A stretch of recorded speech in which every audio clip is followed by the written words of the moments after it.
बंदी छोड़ सतगुरु रामपाल जी परमेश्वर जी की जय हो। सत्साई भाई और बहनों, पुस्तक मानवता का गिरता हास तथा विकास, इसके ऊपर वीडियो बनाने की श्रृंखला जारी है। ये पुस्तक सतलोक आश्रम मैनेजमेंट हरियाणा दावा करता है कि ये हम सतलोक आश्रम वालों के अर्थात राष्ट्रीय समाज सेवा समिति वालों के द्वारा लिखी गई है। भाई और बहनों, पुस्तक चाहे परम पूज्य परमेश्वर सतगुरु रामपाल जी के कर कमल से लिखी गई हो, चाहे सतलोक आश्रम अर्थात राष्ट्रीय समाज सेवा समिति वालों के माध्यम से लिखी गई हो, आप और हमने इस पुस्तक को पढ़कर पुस्तक के निष्कर्ष को निकालकर इस पुस्तक के अंदर जो बातें हैं, जो ज्ञान है, यदि वो हमारे अनुकूल है, सतगुरु रामपाल जी के प्रवचनों के अनुकूल है, तो हमने उसका अध्ययन करके उसका निष्कर्ष निकाल के, क्योंकि निष्कर्ष निकालने के लिए सतगुरुदेव जी ने हमें अपना अमर तत्व ज्ञान दे दिया है। हम सही और गलत का निर्णय तत्व ज्ञान आधार से अब बड़ी आसानी से कर सकते हैं। हमें कोई भी भ्रमित नहीं कर सकता है। तो हमने केवल निष्कर्ष निकालना है और निष्कर्ष निकालने के बाद जो बातें हमारे भक्ति को बढ़ाएंगी, जो बातें हमारे विश्वास को बढ़ाएंगी, जिन बातों से हमें दृढ़ता मिलेगी, हमने केवल उन्हीं बातों को ग्रहण करना है। और जो बातें, जो ज्ञान सतगुरुदेव जी के भक्ति विधान के विपरीत होगा, हमने उसको छोड़ देना है।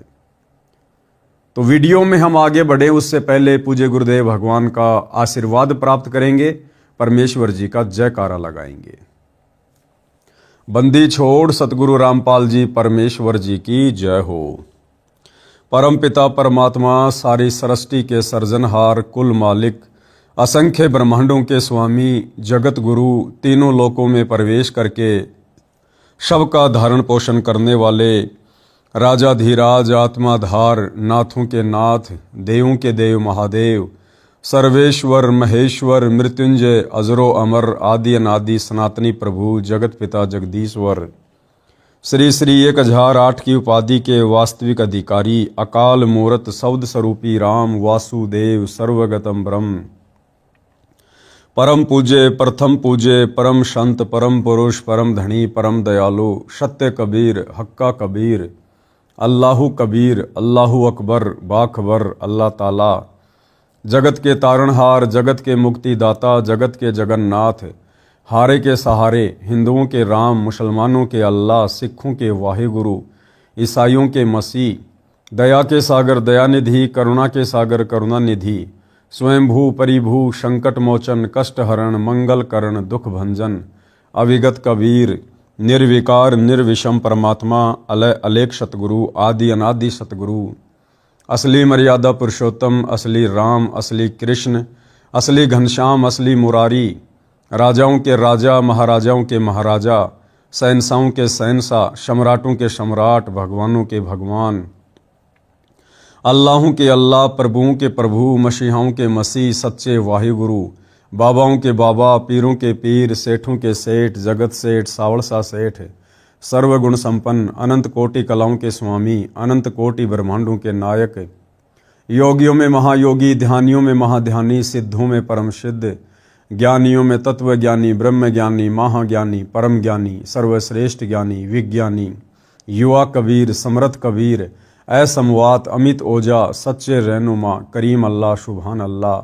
दुनिया के अंतिम पैगंबर, 8 सितंबर 1951 से गांव धनाना, जिला सोनीपत, हरियाणा, भारतवर्ष की पावन भूमि पे प्रकट रियल कल की भगवान श्री नारायण साकार हरि, श्री बाबा साहेब, नूर अनंत परमात्मा, सच्चे दरवेश, सच्चे बाखबर, संत शिरोमणि सतगुरु रामपाल जी परमेश्वर जी के चरण कमल में साध संगति से जुड़े हुए देश विदेश से आप और हम सभी सत्सेवक भाई बहनों का अनंत कोटि दंडवत प्रणाम।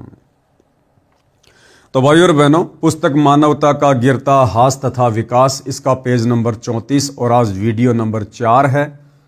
अब इस पुस्तक में आगे कर्म कांड के विषय में एक सत्य कथा लिखकर बताई गई है और ये सत्य कथा परम पूज्य परमेश्वर सतगुरु रामपाल जी के लीला में जीवन के ऊपर आधारित है।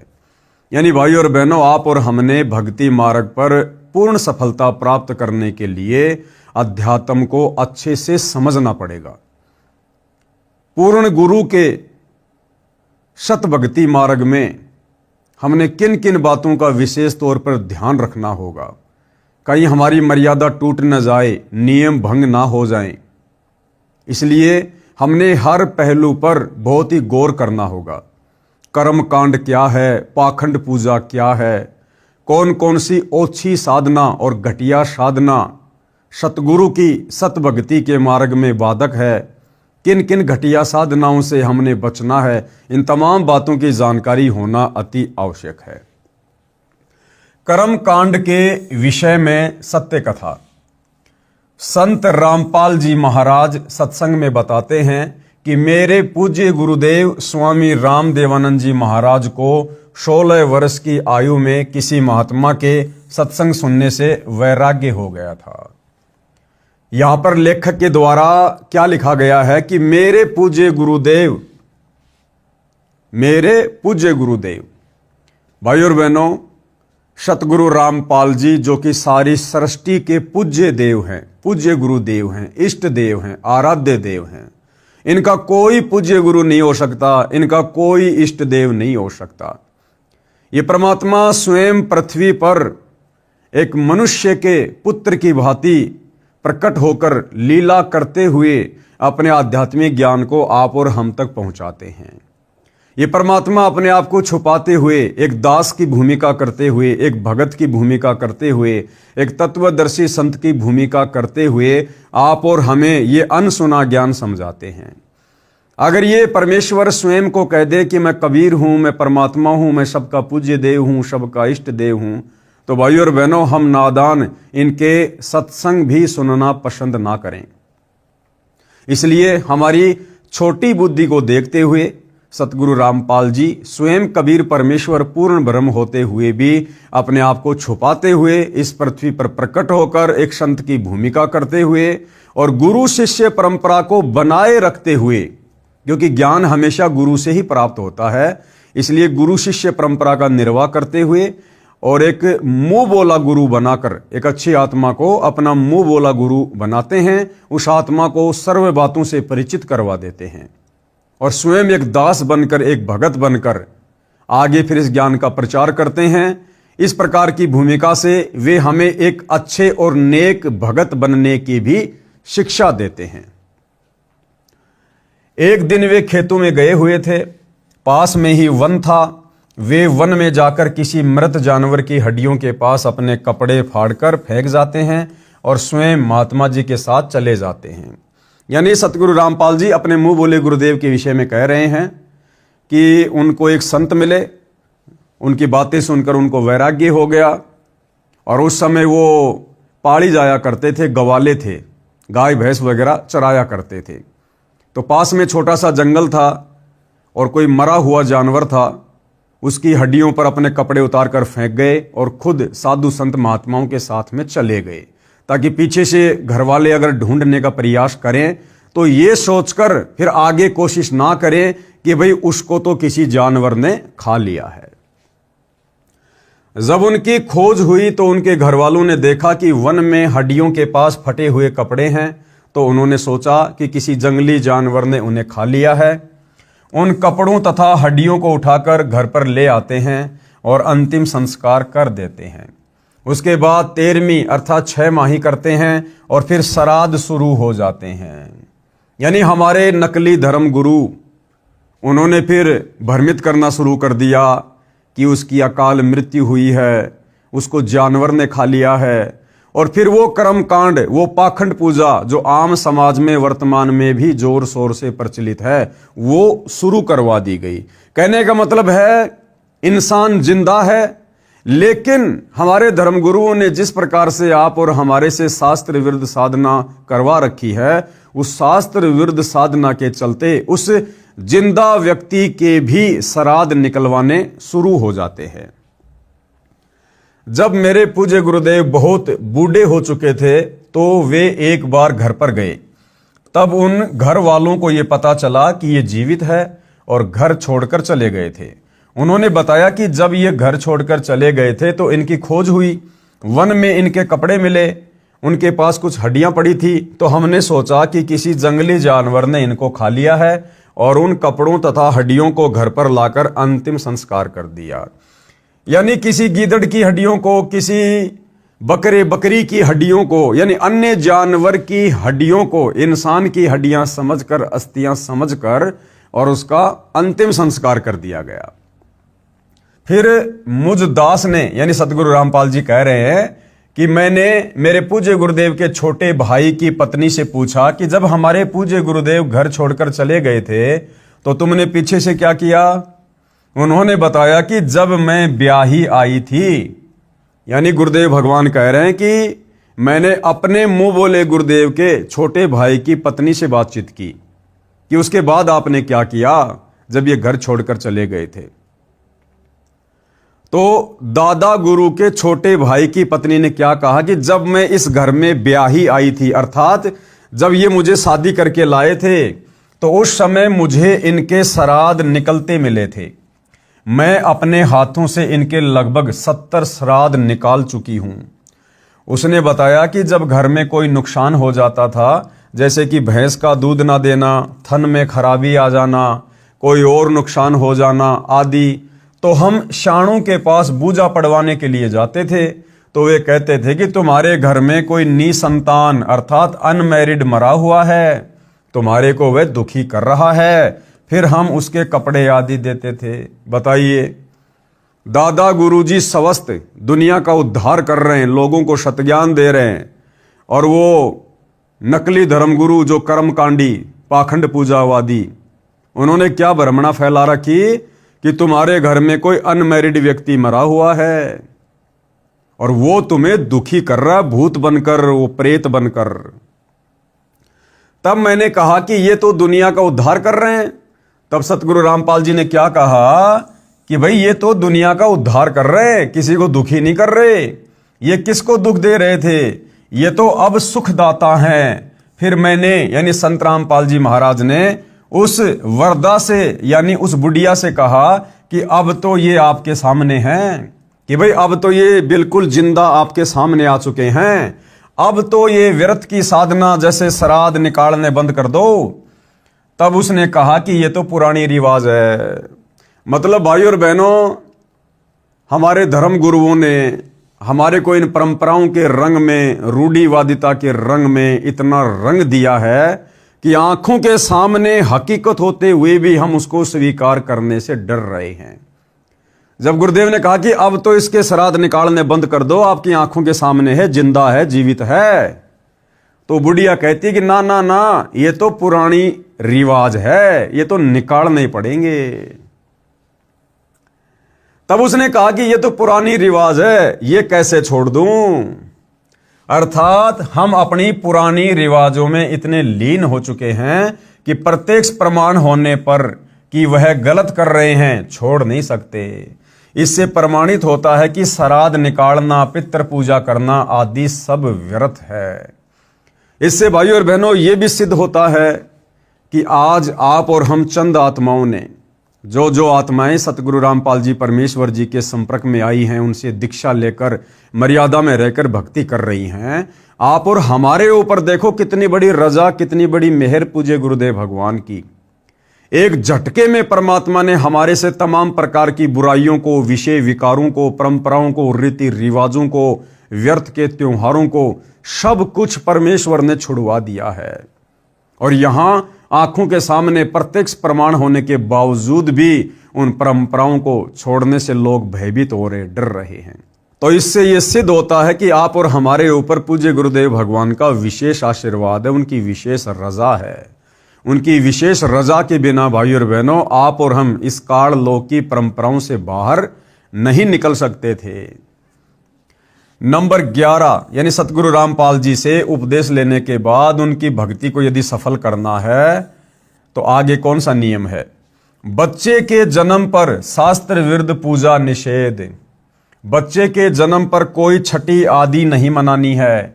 सूतक के कारण प्रतिदिन की तरह करने वाली पूजा, भक्ति, आरती, ज्योति जगाना आदि बंद नहीं करना है। जैसे घर में बच्चा हो जाता है तो कुछ दिनों के लिए हमारे पंडित लोग, हमारे गुरुजन, हमारे ये ब्राह्मण विद्वान लोग जो धार्मिक मार्ग में लोगों का मार्गदर्शन करते हैं, उनको पंडित और ब्राह्मण कहा जाता है। ये लोग क्या करते हैं कि भाई शुतक लग गया, ये काम नहीं करना, वो काम नहीं करना, नया मटका यूज नहीं करना, फला नहीं करना, ऐसा कोई कार्य नहीं करना। तो गुरुदेव भगवान कह रहे हैं कि ये सब व्यर्थ की ढकोसलेबाजी है। सतगुरु से उपदेश लेने के बाद आपने इन पचड़ों में नहीं पड़ना है। आपने प्रतिदिन की तरह अपनी सारी क्रिया करनी है। अपना हवन यज्ञ भी करना है, नित्य नियम भी करना है, मंत्र भी करना है, सत्संग भी सुनना है, काम धंधा भी करना है, अपना सारा काम करना है। उस बच्चे का पैदा होना उसके संस्कार के अनुसार एक नॉर्मल प्रोसीजर है। जैसे बहुत सारे लोग कहते हैं कि हम बृहस्पतिवार को शेविंग नहीं करवाते, मंगलवार को हम बाल नहीं कटवाते, बुधवार को हम ये काम नहीं करते।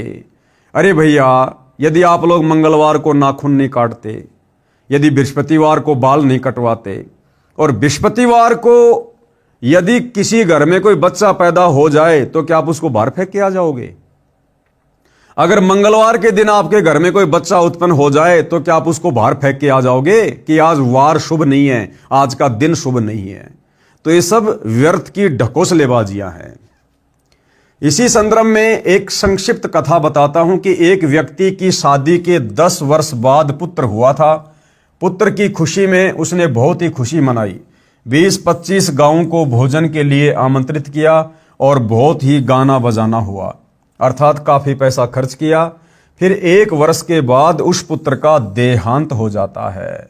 फिर वही परिवार टक्कर मारकर रोता है और अपने दुर्भाग्य को कोसता है। इसलिए कबीर साहिब हमें बताते हैं कि कबीर, बेटा जाया खुशी हुई और बहुत बजाए थाल, ये तो आना जाना लग रहा ज्यों कीड़ी का नाल। कि हे नादान प्राणी, बिना सच्चे सतगुरु की शरण के, बिना तत्व ज्ञान के, ये बेटा बेटी होने की खुशी में तू इतना पागल क्यों हो रहा है? ये तो कीड़ी के नाल की तरह है। जैसे कीड़ नगरा होता है जहां पर चींटियों के जो बिल होते हैं, वहां हम क्या देखते हैं? हजारों चींटियां जा रही हैं, हजारों चींटियां आ रही हैं। तो गुरुदेव कहते हैं कि तो आना जाना लगा हुआ है। दादा मर गया, घर में पोता आ गया, एक मर गया, दूसरे का जन्म हो गया। कि भैया, ये तो अपने अपने संस्कार को पूरा करने के लिए दुनिया आ रही है, जा रही है। तो किस बात पे खुश हो रहा है? आज घर में बेटा हो गया, पोता हो गया, बड़ी खुशी मनाई, डीजे बजाया, लोगों को भोजन करवाया, और उस बेटे का या पोते पोती का अगले क्षण का भरोसा नहीं, जिंदा रहेगा या मरेगा। आज खुशी मना रहा है, 10 दिन बाद उसकी किसी बीमारी से या अन्य कारणों से अगर उसकी डेथ हो गई, फिर वो पूरा परिवार चिल्ला चिल्ला कर बाल पाड़ पाड़ के रो रहा है। तो किस बात की खुशी, जब तुम्हें आगे का पता नहीं, तुम्हें पीछे का पता नहीं, कब तुम्हारे साथ में क्या घटना घटित हो जाए, फिर भी हम इस गंदे लोक में खुशियां मना रहे हैं। तो भाइयों और बहनों, ये हमारी अज्ञानता है, तत्व ज्ञानहीनता है। इसलिए सच्चे सतगुरु के सत्संग सुनने की जरूरत पड़ती है। सच्चा सतगुरु हमें भविष्य के दर्शन करवाता है अपने तत्व ज्ञान के माध्यम से। कबीर, पतझड़ आवत देख कर बन रोवे मनमाही, और ऊंची डाली पात थे अब पीले हो जाई। कबीर, पात झड़नता यूक है, सुन भई तरवर राय, अब के बिछुड़े नहीं मिले, न जाने कहां गिरेंगे जाए। कबीर तरवर कहता पात से, सुनो पात एक बात, यहां की याही रीति है, एक आवत एक जात।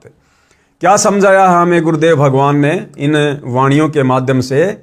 कबीर, पतझड़ आवत देख कर बन रोवे मनमाही, यानी जब वो पतझड़ का समय आता है, यानी जब पेड़ से पत्ते नीचे गिरने का समय आता है, तो कहते हैं ये सारा का सारा नजारा देख कर, और वो जंगल, वो वन जिसके अंदर हजारों लाखों पेड़ हैं, जिनके पत्ते पीले हो के नीचे गिर रहे हैं, पतझड़ का समय आ गया।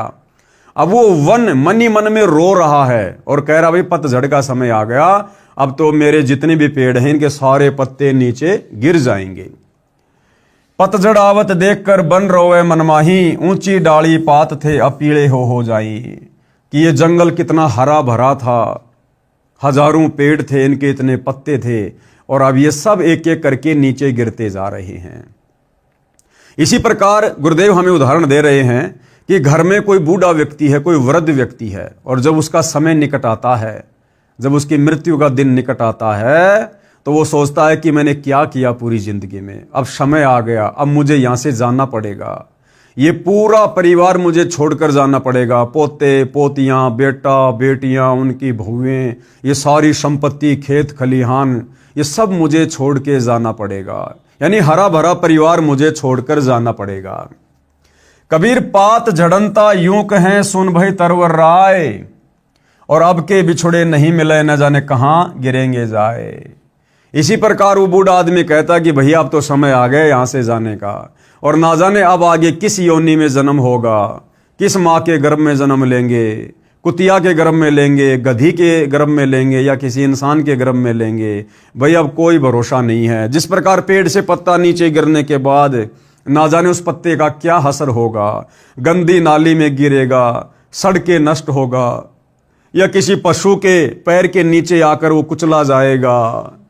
फिर आगे वो पेड़ क्या कहता है, तरवर कहता पात से सुनो पात एक बात। अब वो पेड़ उस पत्ते से क्या कहता है कि भैया सुन ध्यान से, यहाँ की याही रीति है एक आवत एक जाए, कि भैया ये तो यहाँ का नियम है, यहाँ की रीति है, एक पत्ता गिरेगा, एक पेड़ से पत्ते झड़ेंगे, फिर से नए पत्ते आना शुरू हो जाएंगे। इसी प्रकार इस काल लोक का परमात्मा विधान बता रहे हैं कि भैया आना जाना, जन्म और मृत्यु, जन्म और मृत्यु यहाँ का अटल नियम है।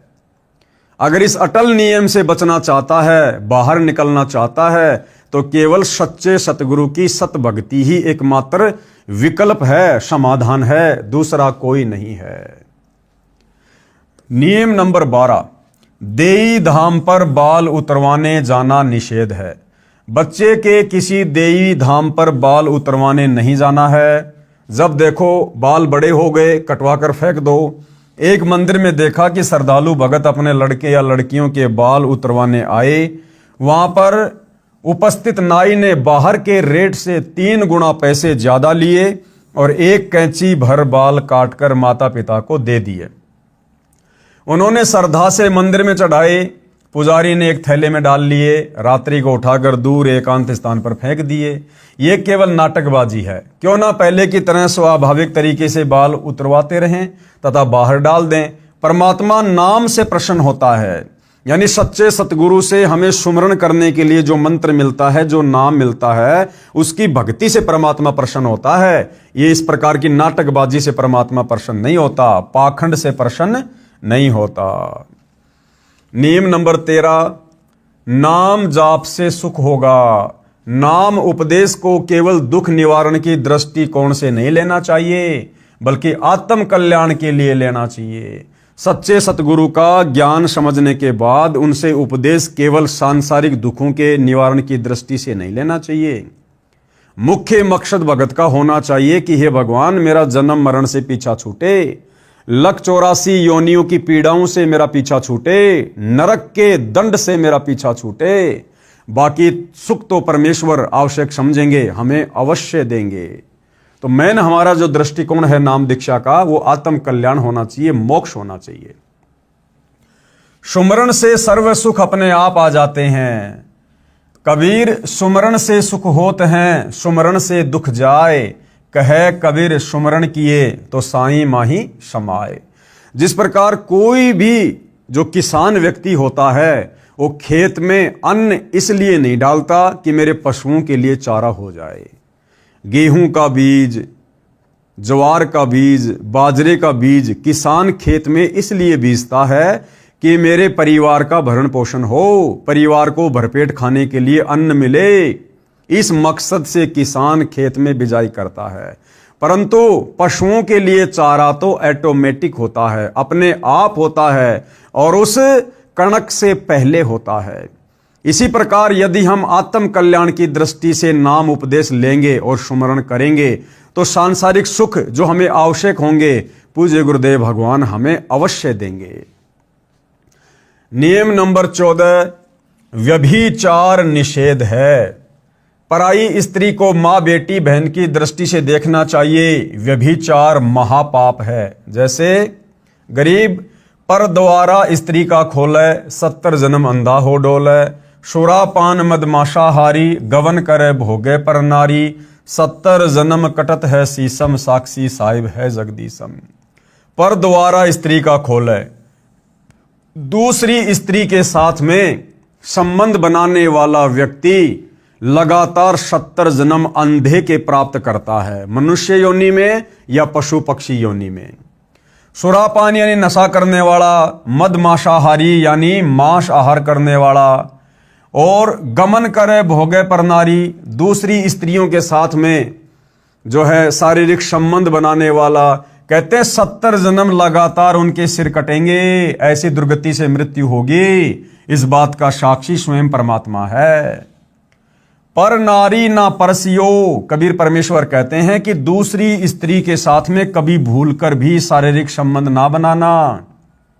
मानो वचन हमार भवन चतुर्दश तास सिर त्रिलोकी का भार, कि उस नीच व्यक्ति के ऊपर तो 3 लोक का भार यानी पाप कर्मों का भार रखा जाएगा, जो व्यक्ति पर स्त्री गमन करता है। पर नारी ना परसियो सुनो शब्द सल्तंत, धर्मराय के खंभ से अर्धमुखी लटकंत। ऐसे दुराचारी व्यभिचारी नीच व्यक्ति को धर्मराज के दरबार में नरक में औंधे मुंह लाल खंबे से बांधकर लटकाया जाएगा। ऐसी भयंकर यातनाएं दी जाती हैं। नियम नंबर 15, निंदा सुनना व करना निषेध है। यानी भक्ति मार्ग में किसी की निंदा चुगली करना या सुनना बिल्कुल मना है। अपने गुरु की निंदा भूल कर भी न करें और न ही सुने। सुनने से अभिप्राय है यदि कोई आपके गुरुजी के बारे में मिथ्या बातें करें तो आपने लड़ना नहीं है, बल्कि यह समझना चाहिए कि यह बिना विचारे बोल रहा है, अर्थात झूठ कह रहा है। गुरु की निंदा सुने जो काना, ताको निश्चय नरक निदाना। और अपने मुख निंदा जो कर ही शुकर श्वान गर्भ में पड़ी। यानी जो व्यक्ति अपने गुरु की निंदा सुनता है, जैसे कोई हमारे पूज्य गुरुदेव भगवान के बारे में उल्टी सीधी बातें करें। अब भाइयों और बहनों, आप और हमें तो अपने भगवान के बारे में अच्छे से पता है, लेकिन जो अनजान व्यक्ति हैं, नादान व्यक्ति हैं, काल प्रेरित हैं, वो तो किसी भी महापुरुष के विषय में कुछ भी ऊट पटांग बातें कर सकते हैं। जैसे कोई गुरुदेव भगवान के गांव के आसपास का हो, उनकी रिश्तेदारियों का कोई व्यक्ति हो जो उनसे ईर्ष्या करता हो, कभी हमसे टकरा जाए, ना जाने क्या क्या बातें कहेगा। अरे मैं अच्छे से जानता हूं तुम्हारे गुरु को, रामपाल को, हाँ हमारा खेत और उनका खेत बिल्कुल आसपास है। पहले जेई की नौकरी करता था, फलाना दिखना। अरे मेरे साथ में बैठ के बीड़ी पिया करता था, उल्टी सीधी बातें करते थे, हम ताश खेला करते थे, ये था वो था, लड़कियों पर उल्टी सीधी नजरें रखा करते थे हम दोनों। अरे मेरे साथ में पढ़ा करता था तेरा गुरु, मैं जानता हूं कितना अच्छा है। तो भाइयों और बहनों, ये काल चाहेगा कि हमारे मन में गुरुजी के प्रति कोई शंका पैदा हो जाए, कोई विक्षेप पैदा हो जाए। तो आप और हमने भूलकर भी किसी भी व्यक्ति के मुख से अपने गुरु के विषय में निंदात्मक बातें सुनकर विक्षेप पैदा नहीं करना है। इसीलिए गुरुदेव भगवान कहते हैं कि बच्चों जल्दबाजी मत करो, नाम दीक्षा लेने से पहले अच्छे से सत्संग सुनो, पुस्तकें पढ़ो, यूट्यूब पर सत्संग सुनो, टीवी चैनल पर सुनो। 100 प्रकार की अगर तुम्हारे मन में कोई शंकाएं हैं उनका निवारण करवा लो, उसके बाद में नाम उपदेश लो। एक बार उपदेश लेने के बाद यदि तुम्हारे गुरु के प्रति तुम्हारे मन में कोई विक्षेप पैदा हो गया तो उसी समय हमारी बनी बनाई भक्ति का सत्यानाश हो जाएगा। तो भाइयों और बहनों, सच्चे सतगुरु की पहचान करने के बाद, उनके ज्ञान को अच्छे से समझने के बाद, उनसे उपदेश लेने के बाद हमने दुनिया वालों की तरफ से आंख नाक कान बंद कर लेने हैं। अब दुनिया क्या कहेगी, क्या सोचेगी, वो जाने, उनका काम जाने। हमें गुरुदेव भगवान ने शास्त्रों से प्रमाणित करके जो सत भक्ति दे दी, जो नियम मर्यादा बता दी, हमने केवल उन बातों के ऊपर फोकस करना है। इसके अलावा ये काल तो ना जाने कैसे कैसे हमारे कर्म फुड़वाने के लिए प्रयत्न करेगा। तो हमने भूलकर भी अपने गुरुदेव भगवान की निंदा नहीं सुननी है। और मान लो कहीं कोई ऐसी विकट परिस्थिति पैदा हो गई, हम किसी बस में बैठे हैं, ट्रेन में बैठे हैं, या किसी ऐसी जगह बैठे हैं जहां हम उठ के नहीं जा सकते, और कोई व्यक्ति हमारे गुरुदेव की निंदा कर रहा है, चुगली कर रहा है, गालियां निकाल रहा है, उल्टा सीधा बोल रहा है, ना जाने क्या क्या उठपटांग, और हमारी ऐसी मजबूरी है, हम उठकर नहीं जा सकते। अब बस में बैठे हैं, बताओ चलती बस में थोड़ा ना नीचे कूदेंगे। तो हमने उन व्यक्तियों की बातों पर ध्यान नहीं देना, वो जो मर्जी बोलता रहे, हमने यकीन नहीं करना उसकी बातों पर कि ये जो कह रहा है बिल्कुल बातें सही हैं। हमने यही सोचना है, हमने यही समझना है, क्योंकि हम अपने गुरुदेव से परिचित हैं, उनके आचार विचार व्यवहार से परिचित हैं, उनके सत्संगों से परिचित हैं। और वैसे भी परमात्मा कहते हैं कि साधु शब्दा परखिए, दुख पड़े घर नार, सूर वीर जद जानिए, जब रण बाजे तलवार। तो साधु संत महात्माओं की पहचान तो उनके वचनों से, उनके शब्दों से, उनके सत्संगों से होती है। तो वो व्यक्ति चाहे जो मर्जी ऊट पटांग बातें करे, लेकिन हमने हृदय से स्वीकार नहीं करना कि ये व्यक्ति जो बात हमारे गुरुदेव के बारे में बोल रहा है उल्टी सीधी, ये सत्य हो सकती हैं। यदि हमने उसकी बातों पर यकीन कर लिया, इसका मतलब हमने गुरु की निंदा सुननी शुरू कर दी। और यदि हमारे हृदय ने स्वीकार नहीं किया कि ये व्यक्ति जो बकवाद कर रहा है वो सही हो सकती है, तो वो चाहे सारे रास्ते, वो चाहे कितनी उटपटांग बातें क्यों ना करता रहे, हमें गुरु निंदा का कोई दोष, कोई पाप नहीं लगेगा, क्योंकि हम उस नालायक की, उस नादान ना समझ की बातों को महत्व नहीं दे रहे हैं। और अपने मुख निंदा जो करही, शुक्र स्वान गर्भ में पढ़ी, और जो नाम उपदेश लेने के बाद अपने मुंह से अपने गुरुजी की निंदा करता है काल प्रेरणा से, कहते हैं वो तो सीधा लक 84 योनि में जाता है, गधे कुत्ते शुअर की योनियों को प्राप्त करता है, उसका कोई ठिकाना नहीं होगा। फिर निंदा तो किसी की भी नहीं करनी है और ना ही सुननी है, चाहे वह आम व्यक्ति ही क्यों ना हो। कबीर साहिब कहते हैं, तिनका कभू ना निंदिए जो पांव तले होय, कभू ऊंट आखन पड़े पीर घनेरी होय। निंदा के विषय में गुरुदेव क्या कह रहे हैं कि भाई निंदा तो हमने किसी की भी नहीं करनी है, आम व्यक्ति की भी नहीं करनी है। ये भक्तों का काम नहीं होता है। भक्तों का काम होता है भक्ति करना, बाकी अपना काम धंधा करना। फालतू के लोगों के पास में उठना बैठना, गप्पे मारना, गपशप करना, ये भक्तों का काम नहीं होता है।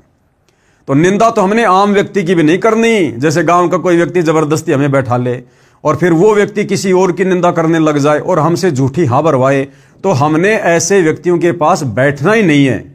उनके पास बैठने से हमारा समय बर्बाद होगा, हमारी सांसें बर्बाद होंगी और कहीं ना कहीं हम गलती कर बैठेंगे। इसलिए आवश्यक काम हो अपना काम करो, तुरंत वहां से उठते चल बनो।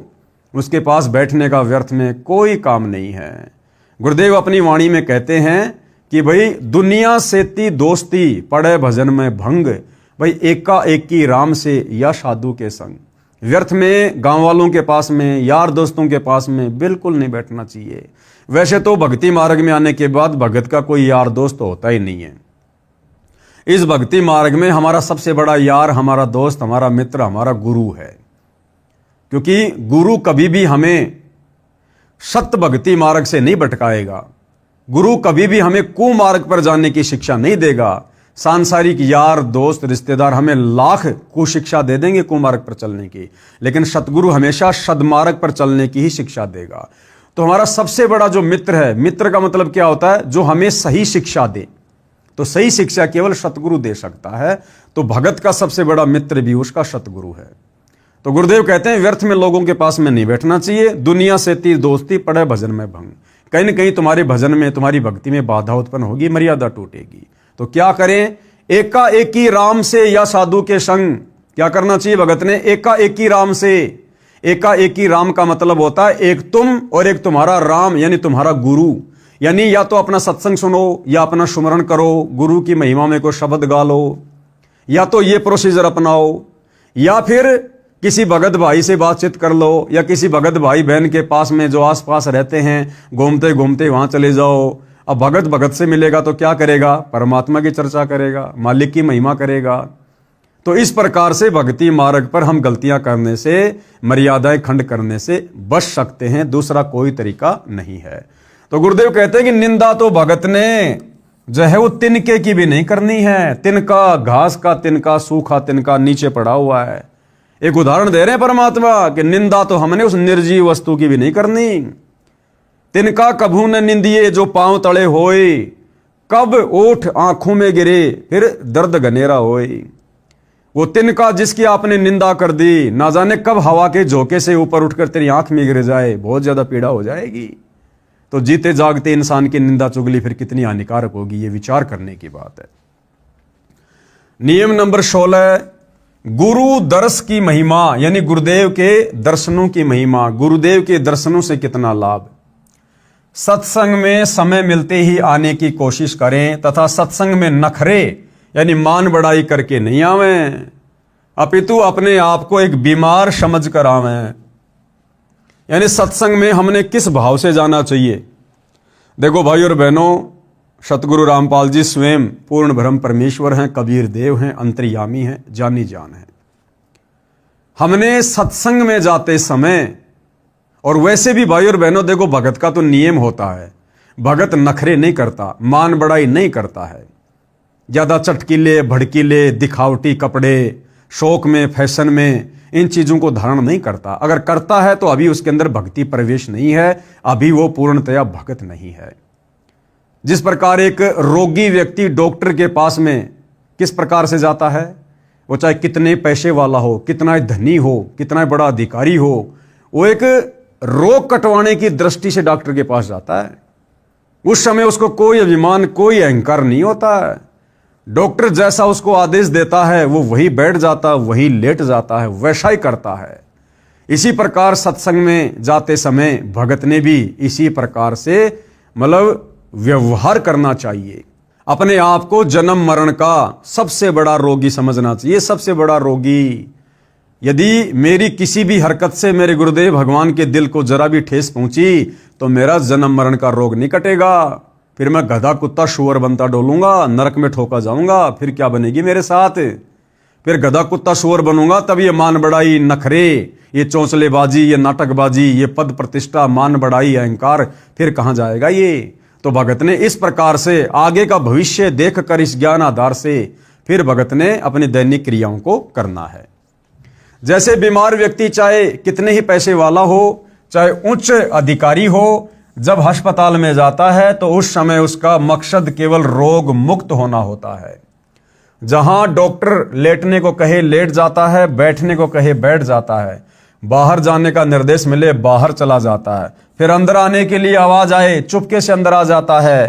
ठीक इसी प्रकार यदि आप सत्संग में आते हो तो आपको सत्संग में आने का लाभ मिलेगा, अन्यथा आपका आना जाना बिल्कुल निष्फल हो जाएगा। ठीक इसी प्रकार सत्संग में भगत को जहां बैठने को कहा जाए वहीं बैठ जाए, जो खाने को मिल जाए उसे परमात्मा कबीर साहिब की रजा से प्रसाद समझकर खाकर प्रसन्न चित रहे। नखरेबाजी ना करे कि भगत जी मेरे को तो आपने ठंडी रोटी दे दी, उस भगत को अचार दे दिया, मेरे को तो दिया ही नहीं है। इस प्रकार की नखरेबाजी सत्संग में नहीं चलती। जो आपके भाग्य में आपके सामने परोसा जा रहा है उसको अपने गुरुदेव भगवान का प्रसाद मानकर ग्रहण कर लीजिएगा।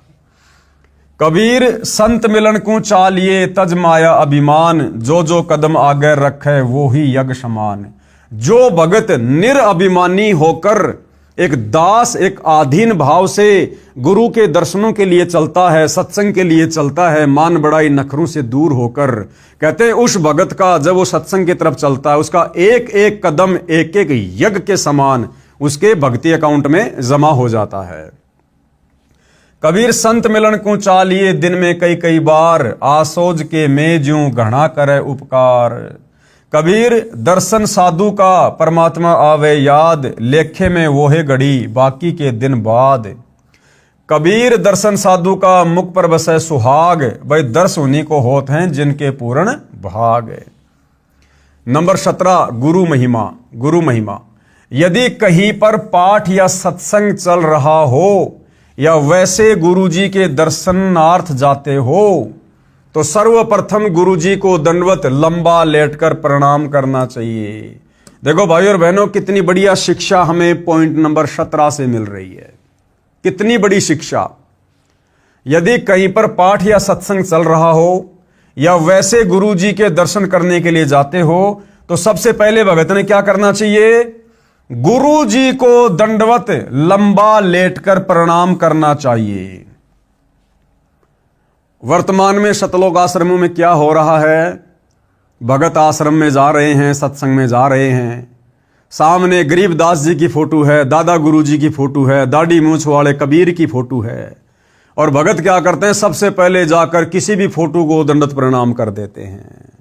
अरे भैया ऐसा नहीं। वक्त गुरु, जो प्रेजेंट गुरु है, वो हमारा परमात्मा है, हमारा कबीर है, हमारा सब कुछ है। तो चाहे हम किसी सत्संग में जाएं, किसी आश्रम में जाएं, कहीं भी जाएं, हमने सर्वप्रथम, यदि हमारे गुरुदेव भगवान साक्षात विराजमान हैं, तो सर्वप्रथम अपने गुरुदेव भगवान को दंडवत प्रणाम करें। यदि गुरुदेव भगवान नहीं हैं, उनकी गैर हाजिरी में उन्हीं की तस्वीर को, उन्हीं की फोटो को, उस फोटो में, उस जगह पर सूक्ष्म रूप में विराजमान मानकर, क्योंकि कबीर परमेश्वर की वाणी क्या कहती है? घटी ही में गंगा, घटी ही में जमुना, घटी ही में है जगदीश, सतगुरु तारेंगे। और मोको कहां ढूंढे रे बंदे, मैं तो तेरे पास में। तो हमने सर्वप्रथम केवल अपने पूज्य गुरुदेव भगवान को ही दंडवत करना है। हमने उस फोटो को भी दंडवत प्रणाम नहीं करना जिस फोटो में हमारे गुरुदेव के साथ किसी और की फोटो है। जैसे सतलोक आश्रमों में गुरु गोविंद की फोटो होती है, ऊपर दाढ़ी मूछ वाला नकली कबीर है, और उस नकली कबीर के चरणों में असली कबीर संत रामपाल जी को बैठा रखा है। या कोई ऐसी फोटो है जिसमें गरीबदास जी की भी है, नकली कबीर की भी है, दादा गुरु जी की भी है, पंडित चिदानंद जी की भी है, और बीच में संत रामपाल जी को बैठा रखा है चौकी पर। तो हमने ऐसी किसी भी फोटो को दंडवत प्रणाम नहीं करना जिस फोटो में हमारे पूज्य गुरुदेव संत रामपाल जी के अलावा किसी और महापुरुष की या संत की फोटो है। अन्यथा भाइयों और बहनों, ये पतिव्रता पद में नहीं आएगा। तो क्या कह रहे हैं? यदि कहीं पर पाठ या सत्संग चल रहा हो या वैसे गुरुजी के दर्शनार्थ जाते हो, तो सर्वप्रथम यानी सबसे पहले गुरुजी को दंडवत प्रणाम या लंबा लेटकर प्रणाम करना चाहिए। और बाद में सतग्रंथ साहिब यानी जिसका पाठ हो रहा है गरीबदास जी की वाणी का, बाद में सतग्रंथ साहिब व तस्वीरें। फिर कौन सी तस्वीरें? जैसे साहिब कबीर की, वो दाढ़ी मूछ वाली कबीर की नकली फोटो मूर्ति, और गरीबदास जी व स्वामी रामदेवानंद जी व गुरु जी की मूर्ति को प्रणाम करें। केवल प्रणाम करें, दंडवत प्रणाम नहीं। दंडवत प्रणाम केवल अपने गुरुदेव को या अपने गुरुदेव की फोटो को। और बाकी अन्य जो फोटोएं हैं, गुरुदेव ने सबके नाम लिख दिए। अन्य तस्वीरें बाद में सदग्रंथ साहिब व तस्वीरें साहिब कबीर की यानी दाढ़ी मूछ वाले नकली कबीर की फोटो कहो चाहे मूर्ति कहो, बात एक ही है। और गरीबदास जी की फोटो व स्वामी रामदेवानंद जी व गुरु जी की मूर्ति को केवल प्रणाम करें। क्या करें? केवल प्रणाम, जिससे सिर्फ भावना बनी रहेगी। मूर्ति पूजा नहीं करनी है, केवल प्रणाम करना पूजा में नहीं आता। ये तो भगत की श्रद्धा को बनाए रखने में सहयोग देता है। पूजा तो किसकी करनी है? पूजा तो वक्त गुरु। अब वक्त गुरु कौन है भाई? वर्तमान में वक्त गुरु कौन है? सतगुरु रामपाल जी हैं वक्त गुरु वर्तमान में। तो पूजा भगत ने किसकी करनी है? केवल अपने गुरु की, अपने गुरु को अपना इष्ट मानकर, अपना भगवान मानकर। पूजा तो वक्त गुरु व नाम मंत्र की करनी है, यानी जो दीक्षा गुरुदेव भगवान देंगे उसका फिर मर्यादा में रह के डट के सुमर करना है, जो पार लगाएगा।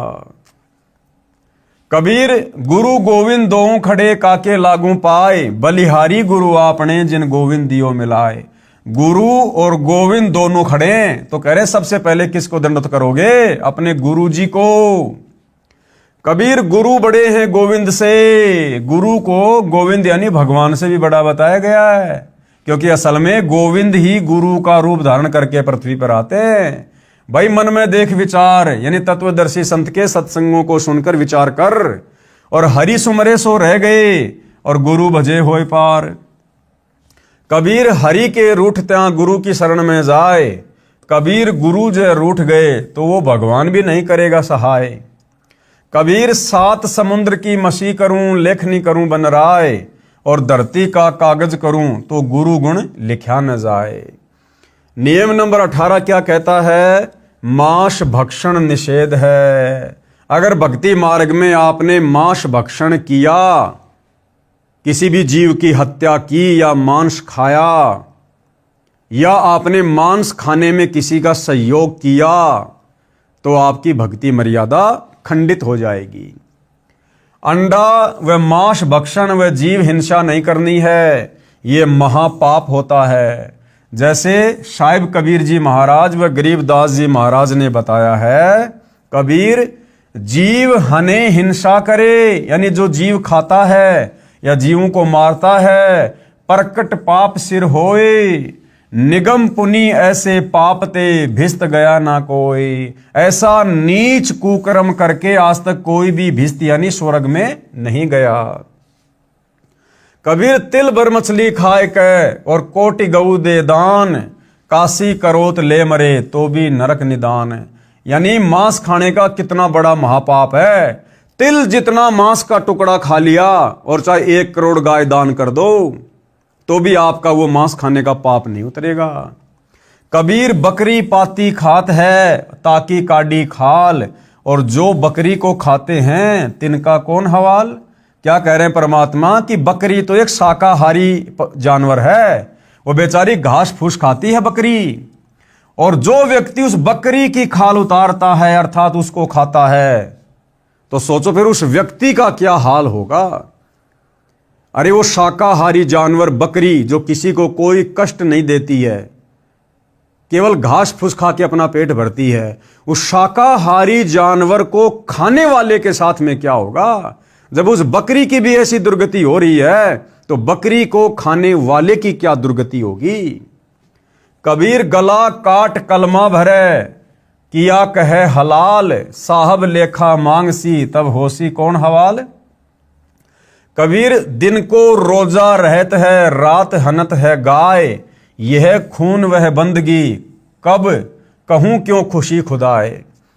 कबीरा तेई पीर है जो जाने पर पीर, जो पर पीर न जान है तो काफिर बेपीर। कबीर खूब खाना है खींचड़ी माही परी टुकलोन, मांस पराया खाए के गला कटावे कौन। कबीर मुसलमान मारे करद सो हिंदू मारे तलवार, कहें कबीर दोनों मिलें जे यम के द्वार। कबीर मांस आहारी मानव प्रत्येष राक्षस जान, ताकि संगति मति हरे होई भक्ति में हान। कबीर मांस खाए ते ढेढ़ सब मद पीवे सो नीच, और कुल की दुर्मति पर हरे राम कहे सो ऊंच। कबीर मांस मछलियां खात हैं सुरापान से हेत, ते नर नरके जाएंगे माता पिता समेत।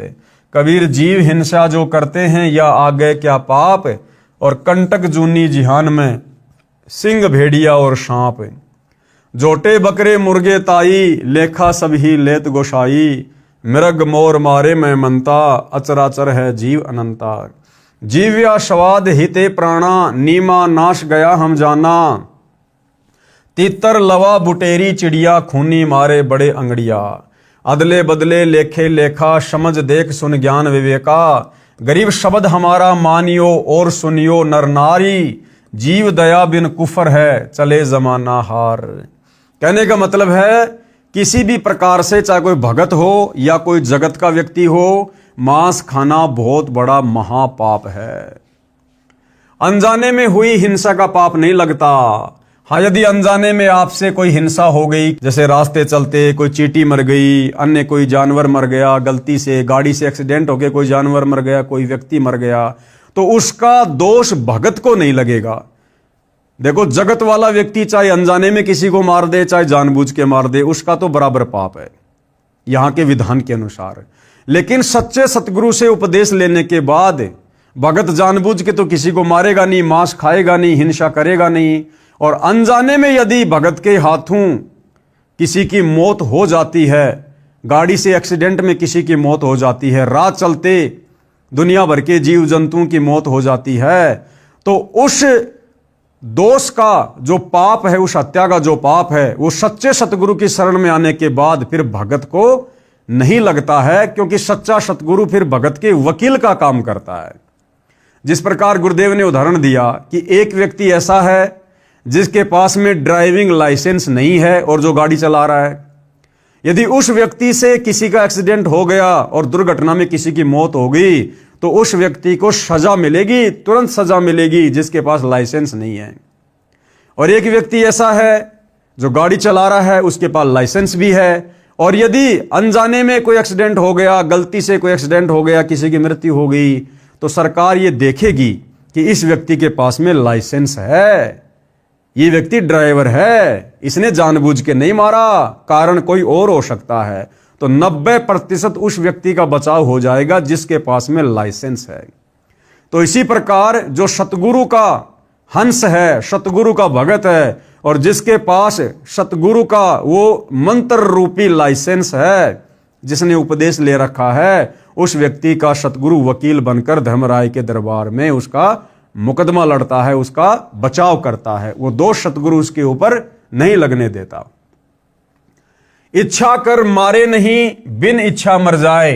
देखो, भगत कभी भी अपनी इच्छा से जानबूझकर किसी की हत्या नहीं करेगा, और यदि बिना इच्छा के, यानी यदि अनजाने में भगत से कोई गलती हो जाए तो कहे कबीर उस भगत का पाप नहीं लगाए, उस भगत को सतगुरु पाप नहीं लगने देता।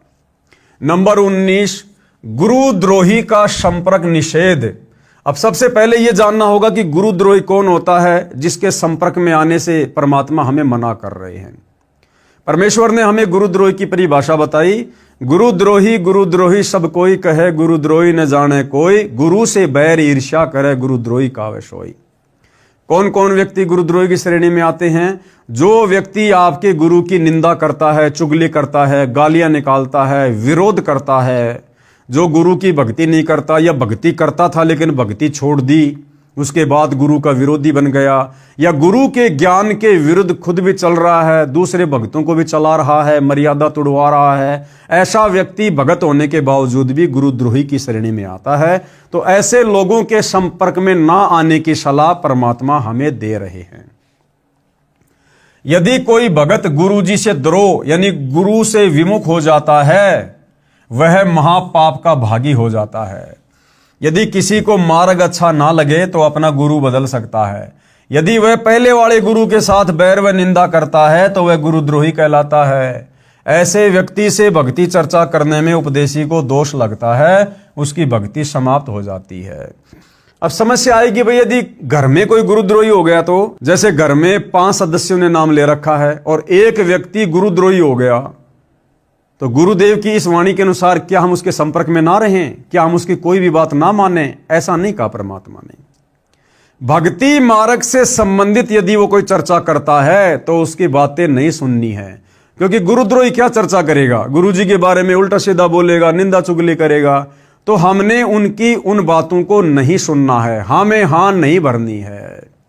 बाकी घर का कोई काम है, खेती बाड़ी का काम है, बच्चों से संबंधित कोई काम है, और कोई सलाह वगैरह लेना है, तो उस गुरुद्रोही व्यक्ति से घर का सदस्य होने के नाते हम परामर्श भी लेंगे, सलाह मशवरा भी हम करेंगे, और घर गृहस्थी से संबंधित कोई बात मानने योग्य होगी हम उसकी बात को मानेंगे भी। लेकिन भक्ति मार्ग में यदि वो कोई उटपटांग बात करेगा तो हमने बिल्कुल भी उससे संपर्क नहीं करना। संपर्क करने का मतलब है उसकी बातों को सुनना नहीं है, अनदेखा कर देना है। अपना कोई काम धंधा करने लग जाओ, वो भोगता रहेगा, बड़बड़ करता रहेगा। गरीब गुरुद्रोही की पैड़ पर जे पग आवे बीर। पैड़ का मतलब है उसकी यश में यश करना। और 84 निश्चय पड़े सतगुरु कहे कबीर। कबीर जान बूझ सांची तजे करे, झूठ से ने जाकी संगत है प्रभु, शौपन में भी ना दे। अर्थात गुरुद्रोही के पास जाने वाला भक्ति रहित होकर नरक व लक 84 जूनियों में चला जाता है। गुरुद्रोही के पास जाने का मतलब है गुरुद्रोही की बातों में यश करने वाला। गुरुद्रोही यदि गुरुजी के बारे में उल्टा सीधा बोलता है, निंदा चुगली करता है, और हम यदि उसकी यश कर रहे हैं कि हाँ भाई बिल्कुल बात सही है, गुरुजी ने ऐसा जरूर कर दिया होगा, तो फिर वो भगत भी 84 लाख योनियों का अधिकारी हो जाता है। आगे क्या नियम है भक्ति को सफल करने के लिए? नियम नंबर 20, जुआ निषेध। जुआ ताश कभी नहीं खेलना चाहिए। देखो, जुआ और ताश खेलने से क्या नुकसान है? सबसे पहला नुकसान है कि हमारे समय की और हमारी समासों की बर्बादी होगी। कोई ताश खेल रहा है, हम उसके पास बैठ गए तो हमें क्या मिलेगा? वो सारी बकवाद गढ़ेंगे उल्टी सीधी वहां पर, तो भगत का समय बर्बाद हो गया। भगत ने जो समय परमात्मा की भक्ति में, सत्संग में, सुमरण में लगाना चाहिए था, वो समय वहां पर बैठकर व्यर्थ में बर्बाद हो गया। एक दूसरे की निंदा चुगली सुनेगा। ताश जुआ खेलने वाले के यहाँ पर अक्सर लड़ाई झगड़े भी हो जाते हैं, झूठी किसी की गवाही देनी पड़ेगी, जबरदस्ती तेरा कोई गवाह में नाम लिखवा देगा, हो गया परेशान। और दूसरी बात, गुरु का वचन हो गया कि भगत ने जुआ और ताश नहीं खेलना, उनके पास भी नहीं बैठना। अब यदि हम खेलना तो दूर, यदि उनके पास भी जाकर बैठ गए तो भी गुरु वचन टूट गया, और गुरु वचन टूटने से भाई और बहनों फिर हमारी दुर्गति अवश्य होगी, हम फिर मोक्ष प्राप्त नहीं कर सकते। दूसरा, एक जुए के खेल ने महाभारत का युद्ध करवा दिया, सर्वनाश करवा दिया कौरवों का और पांडवों का। 18 करोड़ सेना मरवा दी एक जुए ने। जुआ ताश कभी नहीं खेलना चाहिए। कबीर मांस बखे और मद पीवे, यानी मांस खाने वाला व्यक्ति, शराब पीने वाला व्यक्ति, कोई भी नशा करने वाला व्यक्ति, और धन वैश्या से खाए, और लड़कियों से वैश्यावर्ती करवाकर जो व्यक्ति धन कमाता है, और जुआ खेलने वाला, ताश खेलने वाला और चोरी करने वाला, परमात्मा कहते हैं इनके तो अंत में दुर्गति होती है, इनका तो सर्वनाश होता है।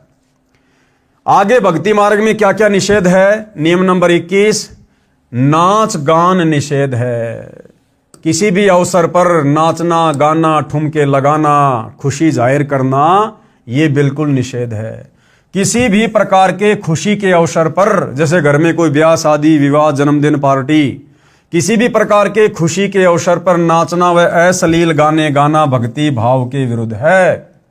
जैसे एक समय एक विधवा बहन किसी खुशी के अवसर पर अपने रिश्तेदार के घर पर गई हुई थी। सभी खुशी के साथ नाच गा रहे थे, परंतु वह बहन एक तरफ बैठकर प्रभु चिंतन में लगी हुई थी। फिर उनके रिश्तेदारों ने उनसे पूछा कि आप ऐसे क्यों निराश बैठे हो, वह भी हमारी की तरह नाचो, गाओ और खुशी मनाओ। इस पर वह बहन कहती है कि किसकी खुशी मनाऊं भाई, किस बात की खुशी मनाऊं? मुझ विधवा का एक ही बेटा था, वह भी भगवान को प्यारा हो चुका है, अब क्या खुशी है मेरे लिए? ठीक इसी प्रकार इस काल के लोक में प्रत्येक व्यक्ति की स्थिति है। यहां पर गुरु नानक देव जी की वाणी है, ना जाने काल की कर डारे, किस विधि डल जा पासावे, जिनाते सिरते मौत खुड़क दी उन्हानू केड़ा हंसावे। कि भाई एक पल में ये काल बली ना जाने क्या घटना घटित कर दे। पूरा का पूरा परिवार जो किसी मंदिर में, मस्जिद में, किसी धार्मिक स्थान पर या ब्याह शादी में गाड़ी में बैठकर डीजे बजाते हुए, फिल्मी गानों का आनंद लेते हुए, इधर उधर की बातें करते हुए जा रहे हैं, अचानक से गाड़ी एक्सीडेंट हो जाए, गाड़ी किसी गहरी खाई में गिर जाए, किसी नदी नाले में गिर जाए, पूरा का पूरा परिवार मर जाए या कुछ सदस्य मर जाएं, अब बताओ किस बात की खुशी मना रहे थे? भविष्य का एक सेकंड का पता नहीं क्या हमारे साथ में क्या घटित हो जाए, और इस गंदे लोक में हम खुशी मना रहे हैं। तो भाई आंखें खुलेंगी गुरु के सत्संग सुनने से, गुरु के वचन सुनने से। बाकी तो पूरी दुनिया काल की गोद में बैठी है, अंधी होके चल रही है। तो आदरणीय नानक जी कहते कि ना जाने काल की कर डारे, ये काल ना जाने अचानक से क्या कर दे, किस विधि डल जा पासावे, न जाने कौन सी तरफ पासा पलटी खा जाए, और जिनादे सिरते मौत खुड़क दी, जिस आदमी के सिर के ऊपर कच्चे धागे से तलवार बांध के लटका रखी हो, वो आदमी कैसे हंसी खुशी मना सकता है जिसको पल पल अपनी मौत दिखाई दे रही हो? फिर सच्ची खुशी क्या है? क्या बताया नानक जी ने? साध मिले साड़ी शादी होंदी। जब कोई भगत संत मिलता है, कोई गुरु भाई बहन मिलते हैं या सतगुरु के सत्संगों में जाते हैं, तब भगत को असली खुशी होती है। और वो खुशी भगत कोई बाहर जाहिर नहीं करता, ढोल बाजे बजा के जाहिर नहीं करता, नाच के जाहिर नहीं करता, अंदर ही अंदर मन ही मन में एक लहर उठती है, खुशी होती है कि आज मेरा भगत भाई आ गया, आज परमात्मा का सत्संग है, आज साथ संगति है, आज गुरुदेव को भोग लगाएंगे, मालिक की महिमा करेंगे, आज गुरुदेव के दर्शन करेंगे। वो मन ही मन में भगत अपनी खुशी जाहिर करता है, नाच गा के ठुमके लगा के बाहर भगत कभी खुशी जाहिर नहीं करता। तो कहते हैं साध मिले साड़ी शादी होंदी, और बिछुड़ जा दिलगिरी वे। और जैसे ही वो संत भगत दूर होते हैं, फिर से मन मायूस हो जाता है। अख दे नानक सुनो जिहाना, मुश्किल हाल फकीरिए। कि भाई भगत की राह, भक्ति की राह बड़ी कठिन है। कबीर साहिब जी महाराज भी कहते हैं, कबीर झूठे सुख को सुख है, मान रहा मनमोद, शकल चबी ना काल का, कुछ मुख में कुछ गोद। कि भाई इस काल लोक के झूठे सुखों को तू सुख मान रहा है। आज किसी के घर में बेटा उत्पन्न हो गया, पोता उत्पन्न हो गया, खुशी में नाच रहा, गा रहा, डीजे बजा रहा, झूठी खुशी मना रहा है। 4 दिन बाद हॉस्पिटल में बेटा मर गया, पोता मर गया, अब वो सारी की सारी खुशी गायब हो गई। तो परमात्मा कहते हैं इस काल के लोक में नादानो, किस बात की खुशी मना रहे हो तुम? कबीर झूठे सुख को सुख है, मान रहा मनमोद, सकल चबी ना काल का, कुछ मुख में कुछ गोद। कबीर बेटा जाया खुशी हुई बहुत बजाए थाल। अरे ये तो आवन जाना लग रहा ज्यों कीड़ी का नाल। विशेष आगे गुरुदेव क्या कह रहे हैं, स्त्री तथा पुरुष दोनों ही परमात्मा प्राप्ति के अधिकारी हैं। स्त्री और पुरुष दोनों को ही मनुष्य शरीरधारी, मानव शरीरधारी प्राणी कहा जाता है। ये दोनों ही मोक्ष प्राप्ति के अधिकारी हैं। स्त्रियों को मासिक धर्म के दिनों में भी अपनी दैनिक पूजा, ज्योति लगाना आदि बंद नहीं करना चाहिए। ना ही किसी के देहांत या जन्म पर भी दैनिक पूजा कर्म बंद नहीं करना। माता बहनों को हर महीने जो मासिक धर्म होता है, उस मासिक धर्म के समय भी अपनी भक्ति को, पूजा पाठ को या जैसे ज्योति लगाना है, इन क्रियाओं को बंद नहीं करना है। इन नकली धर्म गुरुओं ने, पाखंडी धर्म गुरुओं ने ज्ञानहीनता के चलते स्त्रियों को पुरुषों से हे समझ लिया। जिस समय माता बहनों को मासिक धर्म होता है तो हमारे नादान धर्म गुरुओं ने ये कहकर, तरह तरह की बातें कहकर कि मासिक धर्म के समय स्त्रियां खाना नहीं बना सकती हैं, नए कपड़े नहीं पहन सकती हैं, पूजा पाठ नहीं कर सकती हैं, भगवान को भोग नहीं लगा सकती हैं। ये दुनिया भर का पाखंड और आडंबर फैला रखा था। अब गुरुदेव भगवान ने आकर हमें सत भक्ति से परिचित करवाया है, पाखंड की दुनिया से बाहर निकाला है। तो हम जितने भी सतगुरु रामपाल जी परमेश्वर जी के फॉलोवर हैं, उनके भगत हैं, वो चाहे स्त्री है, चाहे पुरुष है, चाहे किसी भी प्रकार की कोई भी समस्या है, मासिक धर्म तो छोड़ो, अगर घर में किसी की मृत्यु हो जाए, चाहे अकाल मृत्यु हो, चाहे किसी बच्चे की मृत्यु हो, चाहे किसी वृद्ध की मृत्यु हो, हम भक्तों ने तीनों समय की आरती करना, सत्संग सुनना, ज्योत लगाना, यानी कोई भी धार्मिक क्रिया हमने नहीं छोड़नी है। चाहे सांसारिक रीति रिवाज के हिसाब से, चाहे सूतक हो, चाहे पातक हो, चाहे कुछ भी हो, क्योंकि हमारा कल्याण भगवान की भक्ति से होगा। अरे सूतक पातक के समय हम लोग खाना पीना क्यों नहीं छोड़ते भाई? बोलना चलना क्यों नहीं छोड़ते भाई? कपड़े पहनना क्यों नहीं छोड़ते भाई?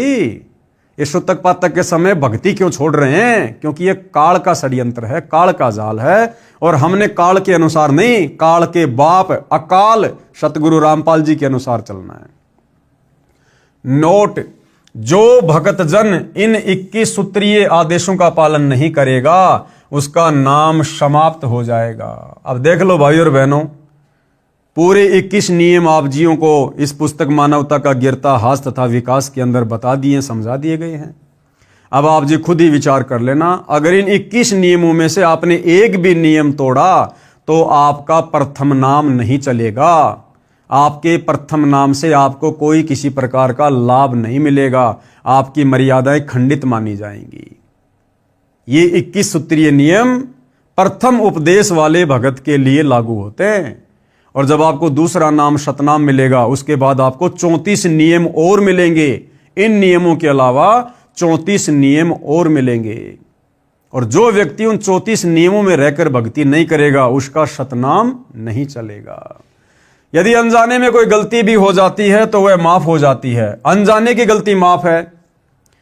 भगत ने नाम दीक्षा ले ली, अब एकदम से तो सारा ज्ञान समझ नहीं पाएगा, तो जब तक उसको सतनाम नहीं मिलता है, और यदि अनजाने में उसने कोई गलती कर दी, अनजाने में भले किसी ने धोखे से उसको शराब पिला दी हो ठंडे में मिलाकर, किसी ने उसको मांस खिला दिया हो धोखे से, तो अनजाने में हुई गलती का कोई दोष परमात्मा ने नहीं बताया, उस भगत का नाम खंडित नहीं होता है। फिर भी कोई शंका है तो गुरुदेव ने शुद्धिकरण का ऑप्शन दिया हुआ है।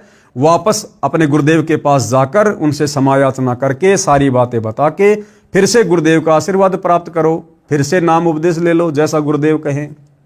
बाकी जानबूझ के यदि हम सांची तजेंगे, गलती करेंगे, तो फिर हमारा नाम कोई काम नहीं करेगा। यदि अनजाने में कोई गलती हो जाती है वह माफ हो जाती है, और यदि जानबूझ कर कोई गलती की है तो वह भगत नाम रहित हो जाता है, उसकी सदस्यता भंग कर दी जाती है, यानी सतगुरु से उसका कनेक्शन कट जाता है। इसका समाधान यही है कि गुरुदेव जी से समायाचना करके दोबारा नाम उपदेश लेना होगा, आप जी को पुनः सदस्यता प्राप्त होगी। अगर नाम खंडित भी हो गया तो किससे याचना करनी है? अपने गुरु जी से, गुरुदेव जी से समायाचना करके।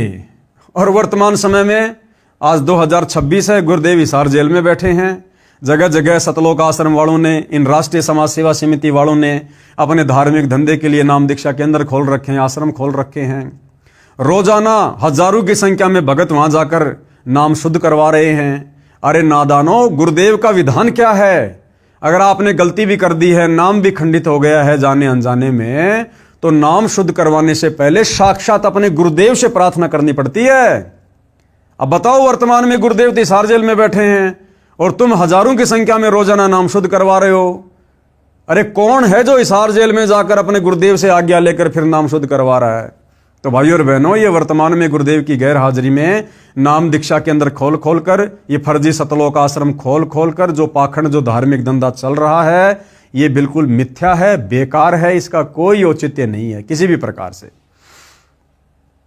पुस्तक ज्ञान गंगा की भूमिका, यानी जो ज्ञान गंगा पुस्तक पूज्य गुरुदेव भगवान के द्वारा लिखी गई है, यानी गुरुदेव भगवान के सत्संगों का जो संग्रह है। पहले ये ज्ञान गंगा पुस्तक एक दूसरी पुस्तक के रूप में समाज में वितरित की जाती थी लोगों को ज्ञान समझाने की दृष्टि से। पहले ज्ञान गंगा पुस्तक का नाम था भक्ति सौदागर को संदेश, यानी जो व्यक्ति भक्ति का सौदा करना चाहते हैं उनके लिए परमात्मा की तरफ से संदेश। उसके बाद भक्ति सौदागर पुस्तक का नाम बदलकर ज्ञान गंगा रख दिया गया है। तो यहां पर ज्ञान गंगा पुस्तक की थोड़ी सी भूमिका बताई जा रही है, समझाई जा रही है। इस भूमिका के ऊपर भाई और बहनों हम अगली बार वीडियो बनाएंगे, यानी जो नेक्स्ट वीडियो होगा वो इस भूमिका के ऊपर होगा। तो आज के वीडियो में केवल इतना ही। पूज्य गुरुदेव भगवान हम सबको आज्ञा दे, आशीर्वाद दे, सद्बुद्धि दे। बंदी छोड़ सतगुरु रामपाल जी परमेश्वर जी की जय हो।